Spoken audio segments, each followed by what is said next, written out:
पाकिस्तान के लिए nightmare scenario बनी पीस टॉक।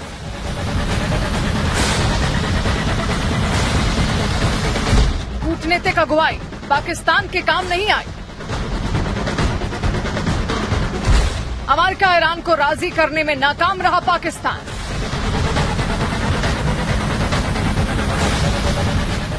पाकिस्तान के लिए ये मौका ऐतिहासिक था। पाकिस्तान दुल्हन की तरह सजाया गया था। पलक पांवड़े बिछाकर अमेरिका और ईरान की डेलीगेशन का स्वागत किया गया था। ये सब कुछ इसलिए किया गया था क्योंकि कथित तौर पर दुनिया के सामने वो ईरान और अमेरिका के बीच जारी तनाव को कम करने में अपनी भूमिका अदा कर रहा था। Pakistan has been and will continue to play its role to facilitate engagement and dialogue between the Islamic Republic of Iran and the United States of America in the days to come. लेकिन यहाँ भी पाकिस्तान की भूमिका पर सवाल खड़े हो गए। न कोई डील हुई, न कोई समझौता हुआ। ईरान अपने रुख पर अड़ा रहा, अमेरिका अपनी शर्तों पर। नतीजा ये हुआ कि बातचीत फेल हो गई। अमेरिकी उपराष्ट्रपति जेडी वैंस इस्लामाबाद से खाली हाथ लौट गए। साथ ही ये भी बता गए कि ईरान झुकने को तैयार नहीं है। कहा जा रहा था कि जी कोशिश की जा रही है कि बातचीत हो जाए, जबकि आने से पहले ही दोनों ही कंट्रीज एक दूसरे के लिए जो उन्होंने पॉइंट्स दिए थे वो रिजेक्ट कर चुके थे। उसके बाद भी इस टॉक को करवाया गया और जाहिर है कि जिस तरह की कंडीशंस या जो पॉइंट्स अमेरिका ईरान को दे रहा है वो ईरान कभी भी नहीं मानेगा। ईरान क्यों मानेगा कि वो अपने मिसाइल्स की रेंज कम कर दे या वो अपने न्यूक्लियर वेपन्स की तरफ ना जाए। इस किस्म की जो शर्तें लगाई गई हैं अमेरिका की तरफ से वो ईरान पहले भी नहीं मान रहा था और इसीलिए वो सैंक्शंस भी झेल रहा है। अब यहीं से पाकिस्तान के लिए असली समस्या शुरू होती है, क्योंकि बातचीत की टेबल पर पाकिस्तान की मेजबानी में बात न बनना न सिर्फ पाकिस्तान के लिए कूटनीतिक नाकामी साबित हो सकती है, बल्कि ये पाकिस्तान के अस्तित्व के लिए भी खतरा बन सकती है। क्योंकि एक तरफ अमेरिका है जिससे पाकिस्तान को आर्थिक मदद और सुरक्षा संबंध चाहिए, दूसरी तरफ ईरान है जो पाकिस्तान का पड़ोसी है। इन दोनों के बीच तनाव बढ़ने के साफ मायने हैं। पाकिस्तान एक साथ दो दबावों में फंस जाता है, अमेरिका की रणनीतिक उम्मीदें और ईरान की सीधी भौगोलिक चुनौती। अगर अमेरिका सैन्य विकल्प अपनाता है तो पाकिस्तान से एयरबेस और लॉजिस्टिक सपोर्ट की मांग हो सकती है। ऐसी स्थिति में पाकिस्तान की किसी भी सहमति का मतलब होगा सीधे ईरान के निशाने पर आना। ईरान पहले ही चेतावनी दे चुका है कि जो देश अमेरिका को अपनी जमीन देंगे वो उस देश पर जवाबी कार्रवाई झेलेगा। करीब 900 किलोमीटर लंबी सीमा पर तनाव बढ़ सकता है, जो हॉट जोन में बदल जाएगा। आतंकी गुट इस स्थिति का फायदा उठाकर हमले तेज कर सकते हैं। सीमावर्ती इलाकों में एक्टिव जैश उल अदल जैसे गुट इस अराजकता का फायदा उठाकर पाकिस्तान और ईरान दोनों के खिलाफ हमले तेज कर सकते हैं। पाकिस्तान में दुनिया की दूसरी सबसे बड़ी शिया आबादी रहती है। ईरान के खिलाफ किसी भी सैन्य सहयोग से पाकिस्तान के भीतर गंभीर सांप्रदायिक दंगे और गृह युद्ध जैसी स्थिति पैदा हो सकती है। इन्हीं हालात से बचने के लिए बिचौलिए पाकिस्तान ने भव्य तैयारियां की थी। सूटेड बूटेड सेना प्रमुख और पीएम शहबाज शरीफ ने अमेरिका और ईरान की खिदमत में कोई कसर नहीं छोड़ी। लेकिन पाकिस्तान की मौजूदगी को न सिर्फ शून्य समझा गया, बल्कि पाकिस्तान की इस पूरी कवायद को एक शो पीस डिप्लोमेसी के तौर पर देखा गया। अमेरिका और ईरान दोनों ने अपने अपने हितों को प्राथमिकता दी और पाकिस्तान सिर्फ एक मेजबान बनकर रह गया। इस नाकामी ने यह भी साफ कर दिया कि वैश्विक ताकतों के बीच पाकिस्तान की साख कितनी सीमित है, क्योंकि इस पूरे घटनाक्रम ने पाकिस्तान को एक मजबूत बिचौलिया नहीं बल्कि एक बार फिर कमजोर कड़ी के रूप में दुनिया के सामने बेनकाब कर दिया। इस वक्त पाकिस्तान यकीनन एक नई मुश्किल में फंसता दिखाई दे रहा है, क्योंकि अगर सऊदी अरेबिया पे अटैक होता है और जो उन्होंने एग्रीमेंट कर रखा है सऊदीया से, तो इनको तो जाना पड़ेगा, ये इनकार नहीं कर सकते। और ऐसे में क्या यहाँ पर अमेरिकन को भी जगह दी जाएगी? क्योंकि मेरा ख्याल है ये बेवकूफी पाकिस्तान को नहीं करनी चाहिए। अगर ऐसा हुआ तो डेफिनेटली ईरान के साथ ताल्लुकात हमारे खराब हो जाएंगे और हम नई मुश्किल में फंस जाएंगे। लेकिन जो बात आज हुई है, ये यहाँ पर कई लोग इस बात को काफी अरसे से कह रहे थे कि इसका कोई रिजल्ट नहीं निकलना, और वही हुआ। इन हालात के बीच सबसे बड़ी चुनौती पाकिस्तान के सेना प्रमुख आसिम मुनीर और पीएम शहबाज शरीफ के सामने है। पाकिस्तान अब एक ऐसे मोड़ पर आ गया है जहां हर फैसला जोखिम से भरा है। एक तरफ ईरान से टकराव का खतरा, दूसरी तरफ अमेरिका को नाराज करने की कीमत।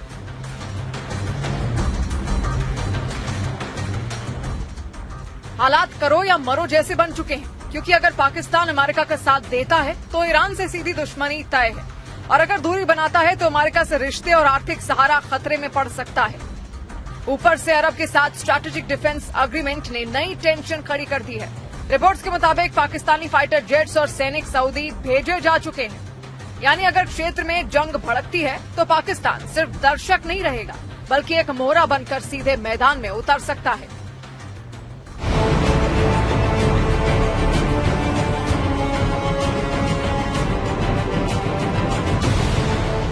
इजराइल के बेन गुरियन एयरपोर्ट पर विशाल अमेरिकी वॉर प्लेन का जमावड़ा लग रहा है।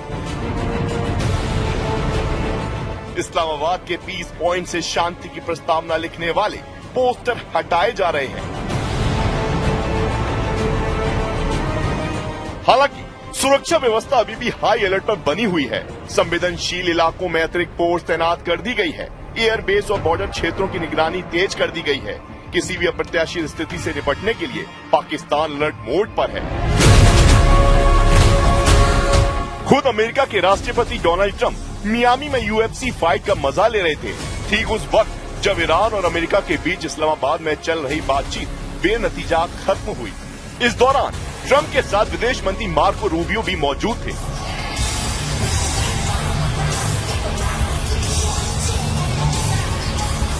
ये सब कुछ किसी इत्तेफाक का हिस्सा मत समझिए।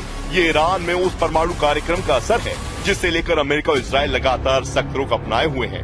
ईरान बार बार साफ कर चुका है कि वो अपने न्यूक्लियर प्रोग्राम से पीछे हटने वाला नहीं है और यही जिद टकराव को और खतरनाक बना रही है। The fact is that we need to see an affirmative commitment that they will not seek a nuclear weapon and they will not seek the tools that would enable them to quickly achieve a nuclear weapon. That is the core goal of the President of the United States, and that's what we've tried to achieve through these negotiations. Again, their nuclear program, such as it is, the enrichment facilities that they had before, they've been destroyed. इसी बीच Israel के Ben Gurion airport पर अमेरिकी war planes की मौजूदगी संकेत दे रही है कि हालात सिर्फ बातचीत तक सीमित नहीं है। कूटनीति के दरवाजे बंद होते दिख रहे हैं और सैन्य विकल्प धीरे धीरे हकीकत बनते जा रहे हैं। यानी आने वाले दिनों में ये टकराव सिर्फ बयानबाजी नहीं बल्कि एक बड़े संघर्ष का रूप ले सकता है, क्योंकि ईरान वहां अड़ा है जहां खतरा बड़ा है। रिपोर्ट्स के मुताबिक अमेरिका और इजराइल दोनों ही देश इस बात का दावा कर रहे हैं कि 40 दिनों की जंग में ईरान के न्यूक्लियर ठिकानों को तबाह कर दिया गया है, लेकिन जमीनी हकीकत इन दावों से कहीं ज्यादा जटिल नजर आ रही है। ईरान का न्यूक्लियर नेटवर्क पूरी तरह खत्म नहीं हुआ, बल्कि कई हिस्से अब भी अंडरग्राउंड और छिपे हुए माने जा रहे हैं। IAEA यानी इंटरनेशनल एटॉमिक एनर्जी एजेंसी को भी कई संवेदनशील साइट तक पूरा सक्सेस नहीं मिला है, जिससे असली स्थिति पर सस्पेंस बना हुआ है। यानी एक तरफ अमेरिका और इजराइल जीत का दावा कर रहे हैं तो दूसरी तरफ ईरान अपने प्रोग्राम के जारी रहने की बात कह रहा है। एक अनुमान के मुताबिक ईरान के पास अभी भी इतना यूरेनियम मौजूद है जिससे 10 परमाणु बम बनाए जा सकते हैं। यही वो सच है जो इस पूरे टकराव को और ज्यादा खतरनाक बना देता है। ईरान के पास मौजूद यूरेनियम और अधूरी निगरानी दुनिया के लिए सबसे बड़ी चिंता बन चुकी है। अमेरिका और इजराइल इसे खत्म करने की बात कर रहे हैं, लेकिन ईरान इसे अपना अधिकार बताकर पीछे हटने को तैयार नहीं है। यानी एक तरफ परमाणु क्षमता, दूसरी तरफ सैन्य तैयारी और बीच में फेल होती कूटनीति। ये समीकरण साफ इशारा कर रहा है कि आने वाला वक्त सिर्फ तनाव नहीं बल्कि एक बड़े टकराव की ओर बढ़ सकता है। और अगर ये टकराव भड़का तो इसका असर सिर्फ इस क्षेत्र तक सीमित नहीं रहेगा बल्कि पूरी दुनिया इसकी चपेट में आ सकती है। 21 घंटे में वार्ता फेल, 48 घंटे में ईरान पर हमला। ईरान के खिलाफ अमेरिका और इजराइल का टारगेट मैट्रिक्स प्लान एक्टिव हो चुका है। खुफिया रिपोर्ट के मुताबिक अमेरिका और इजराइल ने ईरान के 400 से 600 ठिकानों की एक व्यापक सूची तैयार की है। इसे 3 श्रेणियों में बांटा गया है। इसमें 80 से 120 ऐसे ठिकाने हैं जिन्हें युद्ध के पहले 6 घंटे में ही नष्ट करने की योजना है। इनमें mobile missile launcher, drone command centre और वायु रक्षा प्रणालियां जैसे S-300, S-400 भी शामिल हैं। दूसरा है आर्थिक और ऊर्जा लक्ष्य, खार्ग द्वीप और बंदर अब्बास जैसे बंदरगाह पर हमले।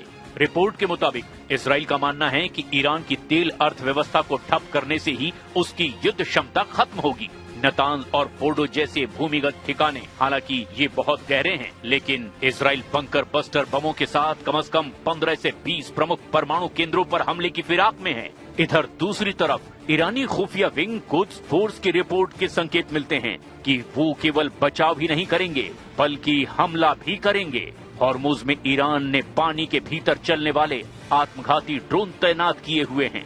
यदि ईरान की धरती पर हमला होता है तो लेबनान, सीरिया और इराक से एक साथ 1,500 से 2,000 मिसाइलें इजराइल की ओर दागने की खुफिया सूचना है।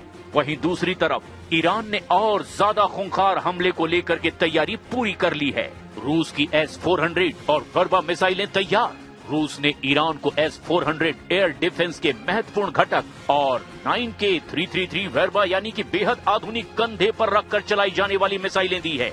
ये मिसाइलें कम ऊंचाई पर उड़ने वाले अमेरिकी हेलीकॉप्टरों और ड्रोन्स के लिए काल साबित हो सकती हैं। चीन की CM-302 और बेइदोउ नेविगेशन। चीन ने अपनी CM-302 एंटीशिप सुपरसोनिक मिसाइलें ईरान को दे दी है। सबसे बड़ी खबर ये है कि ईरान अब अमेरिकी GPS की बजाय चीन के बेइदोउ सैटेलाइट नेविगेशन का इस्तेमाल कर रहा है, जिसे जैम करना अमेरिका के लिए लगभग असंभव है।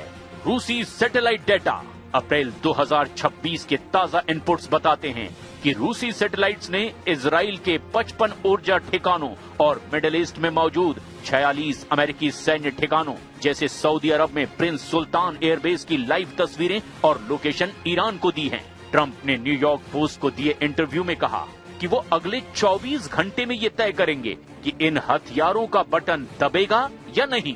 जबकि कुछ रिपोर्ट्स में दावा किया गया कि अमेरिका ऑपरेशन सेंटिनल के तहत B-52 और F-35 तैनात कर चुका है। इसके दो मकसद हैं। पहला, हॉर्मुज को खुला रखना और ईरान की परमाणु क्षमता को 10 साल पीछे धकेलना।